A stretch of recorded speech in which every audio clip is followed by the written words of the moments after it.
তুই যখন রে ছোট ছিলি, নিতি সাঁঝের বেলা আমার একটি কাজ ছিল মা, তোরে গল্প বলা।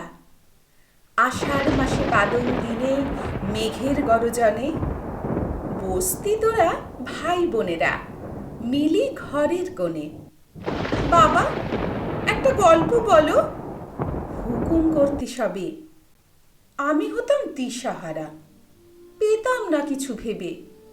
ছুটে এসে বলতি তখন আমায় আদর করি, কেহ কোলে বসে আর কেহ বা গলায় ধরি। ডাকাতদের গল্প বলো, যাদের হাতে হাতিয়ার হারে রেড়ে করে ছোটে কত বন নদীর পার। তে মহলা বাড়ি লোটে নাইকো তাদের ডর, কালিমাখা ঝাঁকড়া চুলেতে দেখায় ভয়ঙ্কর।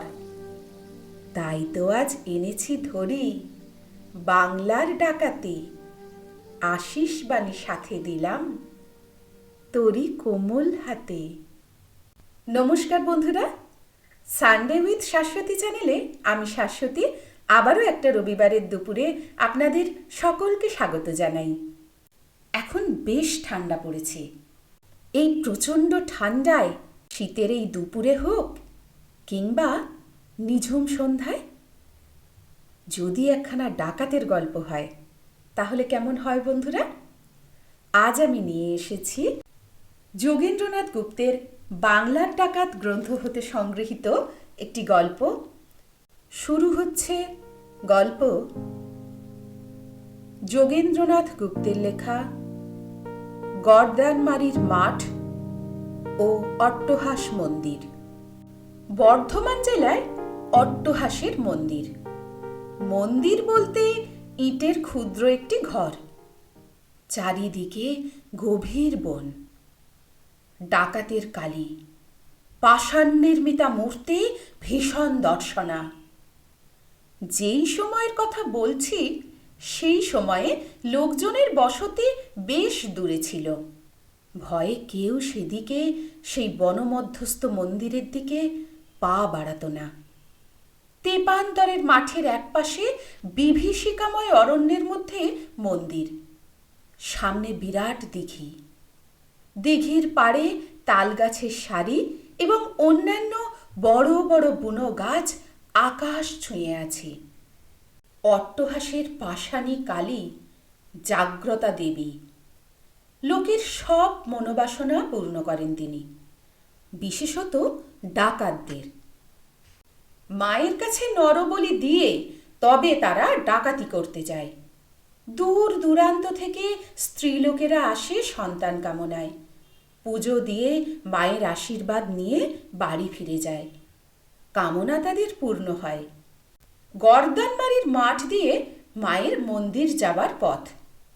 সেই পথে যে যায় সে আর গর্দান নিয়ে ফেরে না। শত শত লোকের গর্দান গিয়েছে ওই মাঠে। লোকে তাই সেই তেপান্তরের মাঠের নাম দিয়েছে গর্দানমারির মাঠ। এই মাঠের আশেপাশে ডাকাতের দল নানা ছোট ছোট দলে বিভক্ত হয়ে মাঠে ঢুকবার পথে যাত্রীদের জন্য অপেক্ষা করত ও দূরের যাত্রীদের ভুলিয়ে নিয়ে যেত আশ্রয় দেবার অছিলায়। বেহারি বাগদি ছিল গর্দানমারির মাঠের এক দুর্দান্ত ডাকাত। সে ছিল ঠ্যাঙাড়ে। অদ্ভুত ছিল তার শক্তি। তার ঠ্যাঙার আঘাতে অনেকের প্রাণ গেছে। তার দলে ছিল অনেক লোক, দেশের লোক, তবে বেশিরভাগ ডুমুরদহ, চন্দননগর, সোমরা, হালি শহরের লোক। দলে আরও ছিল বিহারি, হিন্দু ও মুসলমান। অট্টহাসের মন্দিরে নিঃসন্তান মায়েরা যেমন মায়ের কাছে সন্তানের কামনা করত, তেমনি ছোট ছোট ছেলেদের চুলও মানত করত। দেবীর কাছে চুল দিতে লোকেরা আসত। মেয়েদের সংখ্যাই বেশি। দূর দূরান্ত থেকে যাত্রীরা আসত পুজো দিতে। আবার দিন শেষ হওয়ার আগেই ভয় সংকুল পথে তাড়াতাড়ি শহরে পৌঁছানোর জন্য ছুটত। গর্দানমারির মাঠের নাম শুনলে লোকে শিউরে উঠত। প্রতি অমাবস্যার রাত্রিতে দূরের গ্রামের লোকেরা শুনতে পেত ঢাক ঢোলের গভীর বাজনা। লোকেরা বুঝত মা অট্টহাস আজ নরবলি গ্রহণ করলেন। কেউ সাহস করে সেই সময় মন্দিরের দিকে যেত না। একটা করুণ চিৎকার, হাহাকার ধ্বনি আর ডাকাতদের মুখের চিৎকার, জয় মা কালী, এই রব ধ্বনিত হতো আকাশে বাতাসে। নিরেল নামক গ্রামে ছিল একটা চটি। দোকানদারেরা সেখানে যাত্রীদের খাবার জন্য চাল, ডাল, তেল, লঙ্কা, আলু, তরিতরকারি, কাঠ ও হাঁড়ি কলসি রাখত। যাত্রীরা মায়ের মন্দির থেকে ফিরে এসে রান্নাবান্না করে খেত। চটির পাশেই ছিল পুলিশের ফাঁড়ি।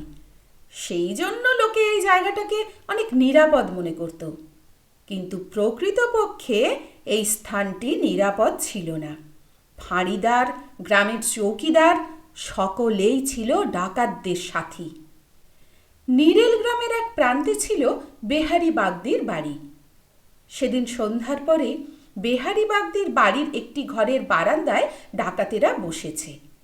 তাদের সামনে তাড়ির হাঁড়ি। তাড়ি খেয়ে সকলে বিভোর। বেহারি বলল, কোনো শিকার জুটছে না রে কালী। কালী অট্টহাস করে উঠল, সর্দার, মা যে রক্ত চান, মাকে একটা নরবলি না দিলে চলবে কেন? অন্যান্য ডাকাতেরাও বলল, ঠিক কথা সর্দার, কালই তো অমাবস্যা আর মঙ্গলবার, একটা নরবলি দিয়ে মাকে খুশি করো। বেহারি সর্দার বিরক্ত হয়ে বলল, বললেই তা হয় না রে, নরবলির মানুষ পাই কোথা? কালী ছিল যমের দূষর, ভীষণ তার আকৃতি। এমন কুৎসিত চেহারা, বলিষ্ঠ দেহ, রাক্ষসের মতো বড় মুখ ও রক্তবর্ণ চক্ষু বড় একটা দেখা যায় না। তাকে দেখলে অতি বড় শক্তিশালী লোকও ভয় পেত। সেই কালী বলল, সে ভার আমায় দাও সর্দার। বিহারী আনন্দে চিৎকার করে বলল, ধন্যি তুই মায়ের বেটা, তাহলে এক্ষুনি যা, আমরা মায়ের মন্দিরে গিয়ে জমায়েত হব। কালী সঙ্গে সঙ্গে লাঠি হাতে তার মাথার বাবরি চুল দুলিয়ে রাতের গভীর অন্ধকারে অরণ্যের পথ ধরল। সত্যি সত্যি কালীর অসাধ্য কাজ কিছু ছিল না। সে খানিক দূরে গিয়ে দেখল, বনের পথে একদল যাত্রী চলেছে দেবী অট্টহাসের মন্দিরের দিকে। যাত্রীদের মধ্যে স্ত্রীলোক ৫-৬ জন, একজন বৃদ্ধ পুরুষ, আরেকটি ১২-১৩ বছরের সুশ্রী বালক।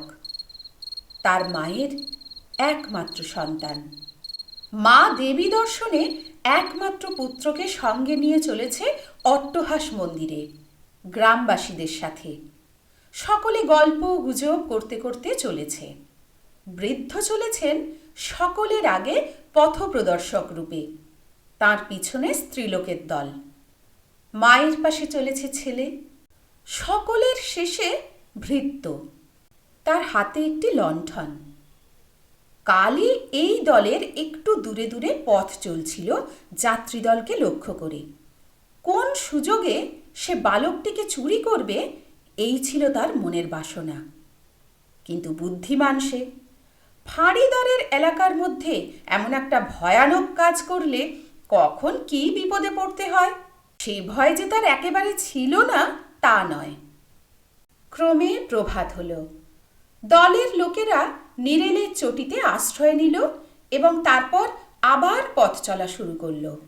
কালী এইবার বেহারি সর্দারের বাড়িতে এসে বলল, সর্দার, ভয় নেই, বলি প্রস্তুত। মা কালী আপনার বলি আপনি জুটিয়েছেন, আমি মায়ের বলি আনব। তোমরা সব পুজোর আয়োজন করে এই দলের সঙ্গে ভিড়ে যাও। বেহারি রক্তচক্ষু ঘুরিয়ে বলল, বেশ, তাই হবে। দেখিস, শেষটায় যদি বলি জোগাড় করতে না পারিস, তবে মার অভিশাপে আমাদের নির্বংশ হতে হবে। কালী বলল, কি যে বলো সর্দার, কালী যে কাজে হাত দেয় তার একটা ফয়সালা না করে ফিরে আসে না। কিছুক্ষণ পর দেখা গেল একদল যাত্রী চলেছে মন্দিরের দিকে, সঙ্গে ঢাক ঢোল বাজছে। যেন মহোৎসবে মেতে ভক্তদল ছুটে চলেছে। অল্প কিছুকাল পরে অন্যান্য পূর্বাগত দলের সঙ্গে তাদের সাক্ষাৎ হলো। পূর্বের যাত্রী দলও এমন একটা বিরাট দলকে পেয়ে মনের আনন্দে নিশ্চিন্ত মনে দেবীর মন্দিরের পথে অগ্রসর হতে লাগল। রাত তখন প্রায় দুপ্রহর হবে। এমন সময়ে সকলে অট্টহাস মন্দিরের প্রাঙ্গণে এসে পৌঁছালো। যাত্রীদল যাত্রীদের নির্দিষ্ট আবাসে গিয়ে আশ্রয় নিল। পরদিন মধ্যাহ্নে হবে মায়ের পুজো। ক্রমে রাত্রি গভীর হতে লাগল। যাত্রীরা নিশ্চিন্ত মনে শুয়ে পড়ল। কারো মনে কোনো বিপদের আশঙ্কা হয়নি, বরং ওই নবাগত যাত্রী দলের বৃদ্ধটির সঙ্গে তাদের আলাপ জমে উঠেছিল। বৃদ্ধ বললেন, সঞ্জয় ছেলেটি গ্রাম সুবাদে তার নাতি। সংসারে মা ছাড়া আর কেউ নেই। সামান্য ধান জমি আছে, ধান পায়। মোটা ভাত মোটা কাপড়ে চলে যায়, চরকা কেটেও কিছু কিছু আয় হয়। এইভাবে গল্পগুজবের পর শ্রান্ত ও অবসন্ন দেহে সকলেই ঘুমিয়ে পড়লেন। মাও পুত্রকে বুকে টেনে নিয়ে ঘুমিয়ে পড়ল। নিশীথ রাতে ঢাক ঢোল বেজে উঠল, শঙ্খধ্বনি হতে লাগলো। মশালের উজ্জ্বল আলোকে ও ভীষণ চিৎকারে যাত্রীদের ঘুম ভেঙে গেল। মা জেগে উঠল, বৃদ্ধ জেগে উঠলেন, দলের সকলে জেগে উঠল। মা কাদম্বিনী দেখল তার ছেলে তার কাছে নেই। তবে সে কোথায় গেল? পাগলের মতো ঘুরে সে মন্দির প্রাঙ্গণে এসে দেখল ভীম দর্শন লাঠি হাতে একজন লোক প্রাঙ্গণে উন্মাদের মতো নৃত্য করছে আর জয় কালী রবে চিৎকার করছে। কোথায় আমার ছেলে? কোথায় আমার ছেলে? আমার ছেলে কোথায়? চিৎকার করে উঠল ব্যথিত মা।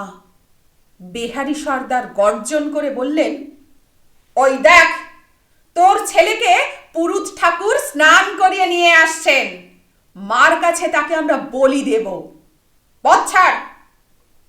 কাদম্বিনী দেখল তার ছেলের কপালে সিঁদুর ও রক্তচন্দনের ফোঁটা, তার পরনে লাল কাপড় ও লাল উত্তরীয়, গলায় জবা ফুলের মালা। সে ভয়ে কাঁপছে। মা সবিস্ময়ে সেসব দেখল, দেখে ছুটে গেল ছেলের দিকে। দস্যুদল তাকে বাধা দিল। বৃদ্ধ যাত্রীটি সততই শক্তিহীন। তিনি কাঁদতে কাঁদতে বলতে লাগলেন, রক্ষা করো তোমরা, এই দক্ষিণী মায়ের একমাত্র ছেলেকে রক্ষা করো। ওরে, বলি যদি দিতে হয় আমায় বলি দে, তোরা আমায় বলি দে। বৃদ্ধের কাতরোক্তি কে শুনবে? ডাকাতেরা বৃদ্ধকে বেঁধে মন্দিরের বারান্দায় ফেলে রাখল। সঙ্গে স্ত্রীলোকেরা কাঁদতে লাগলো, মা বাঁচাও, মা বাঁচাও, দেবী অট্টহাস, হে দেবী আমাদের রক্ষা করো, দেবী আমাদের রক্ষা করো। এদিকে পুরোহিত মন্ত্র পড়লেন। দীর্ঘ খড়গখানিতে সিঁদুর ও রক্তচন্দন লেপে দিলেন। বলির জন্য আনা বালককে মন্ত্রপুত করে বলিদানের জন্য এনে যূপকাষ্ঠের মধ্যে বন্দি করলেন। ঢাক ঢোল দ্বিগুণ বেগে বেজে উঠল। ধূপ ধুলোয় চারিদিক অন্ধকার হয়ে গেল। হতভাগিনী মা সবলে ডাকাতদের বাহুবন্ধন ছিন্ন করে পাগলের মতো ছুটে এলো এবং যূপকাষ্ঠে বন্দি পুত্রকে জড়িয়ে ধরে কাঁদতে কাঁদতে বলতে লাগলো, মা জগৎ জননী, তুই দয়া করে আমার ছেলেকে ভিক্ষে দে, মা ভিক্ষে দে, আমায় বলি দে, আমার রক্ত দে মা, আমার রক্ত দে, দয়াময়ী রক্ষা কর মা, রক্ষা করো দয়াময়ী, দয়া কর মা, দয়া কর। পুরোহিত স্তম্ভিত। কালী সর্দারের হাত নড়ছে না। তার হাতের খড়গ কে যেন জোর করে ধরে রেখেছে। সবলে দুই হাতে ধরা খড়গ তার হাতেই স্থির হয়ে আছে। সে হাত নাড়াতে পর্যন্ত পারছে না। ডাকাতদের রীতি আছে, স্ত্রীলোকের গায়ে তারা কখনো হাত তোলে না। স্ত্রীবধ ডাকাতদের শাস্ত্র বিরুদ্ধ। হঠাৎ এক উজ্জ্বল আলোকে অট্টহাসের মন্দির আলোকিত হয়ে উঠল। ডাকাতরা সবিস্ময়ে দেখল দেবী অট্টহাস হা হা হা অট্টহাস্যে চারিদিকে ভীতির সৃষ্টি করে ছুটে আসছেন এবং সেই যূপকাষ্ঠ নিবদ্ধ ছেলেটিকে মুক্ত করে দিয়েছেন। ডাকাতের দল স্তব্ধ হয়ে গেল। সকলেই নির্বাক, নিষ্পন্দ। ডাকাতেরা সকলে ভয়ে বিস্ময়ে মন্দির ত্যাগ করে চলে গেল। কোথায় পড়ে রইল ঢাক, কোথায় ঢোল। প্রভাতের আলো যখন চারিদিক উজ্জ্বল করে দিল, তখন সেই যাত্রীদল যেন জ্ঞান ফিরে পেল। বৃদ্ধ যাত্রী বাইরে এসে দেখলেন মায়ের আলিঙ্গনে ছেলেটি শান্তিতে ঘুমিয়ে আছে। বৃদ্ধ ভক্তি ভরে দেবীর পদতলে লুটিয়ে পড়লেন। মা মা রবে কাঁদতে লাগলেন। এই আশ্চর্য ঘটনার কথা দিকে দিকে ছড়িয়ে পড়ল। সেদিন থেকে দেবী অট্টহাসের মন্দিরে নরবলি বন্ধ হয়ে গেছে। ডাকাতের দলও সেই মন্দিরে আর পুজো দিতে যেত না।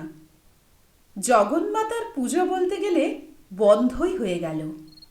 মন্দির একরকম পরিত্যক্ত হয়ে গেল এবং কালক্রমে ভীষণ জঙ্গলে সেই মন্দির ঢাকা পড়ে গেল। বন্ধুরা, কেমন লাগলো আজ ডাকাতের গল্প? যদিও অট্টহাস মন্দিরের এখন সংস্কার হয়েছে, সুন্দর বাঁধানো মন্দির চত্বর এবং সুন্দর ব্যবস্থাপনা, রাস্তাও হয়ে গেছে অনেক উন্নত। আপনারা চাইলে দেবী অট্টহাসের দর্শন অনায়াসেই করে আসতে পারেন। তবে শোনা যায় অট্টহাস মন্দিরের সেই পাষাণ মূর্তি নাকি আজ আর নেই, যদিও সেটার সত্যতা আমার জানা নেই। গল্পটি ভালো লাগলে অবশ্যই পাশে থাকবেন এবং চ্যানেলটি সাবস্ক্রাইব করবেন। আজ তবে এই পর্যন্তই। আবার আসবো পরের সপ্তাহে আরেকটা নতুন গল্প নিয়ে। নমস্কার।